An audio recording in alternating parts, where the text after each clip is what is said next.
श्री स्वामी समर्थ सर्वांना. मला बरेचसे असे डी-एम्स येत आहेत की त्यांना त्यांची अमुक-अमुक इच्छा पूर्ण करायची आहे. तर ते मला विचारतात की स्वामींची कोणत्या प्रकारची सेवा करायची? कोणती वेगळी अशी सेवा आहे जी केल्याने ती इच्छा पूर्ण होईल?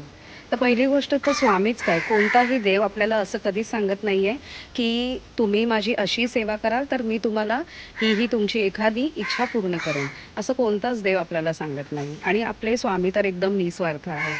हे तुम्हा सर्वांना माहीत आहे. त्याच्यामुळे तुम्ही जर स्वामींची सेवा करताय ना, तर त्याच्यात असं काही पर्टिक्युलर सेवा नाही आहे.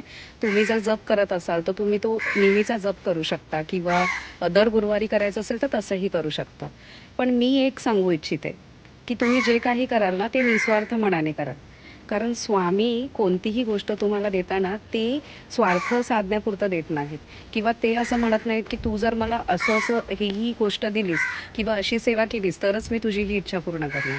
तर त्यामुळे तुम्हीही मनात त्यांची सेवा करताना हा भाव ठेवू नका, की मी जर हे करते स्वामींसाठी किंवा करतोय, तर स्वामी माझी ही इच्छा पूर्ण करतील. तर ते ही देवाण-घेवाण नाही आहे. म्हणजे आपण काय व्यवहार करत नाही आहोत त्यांच्याबरोबर, नाही का?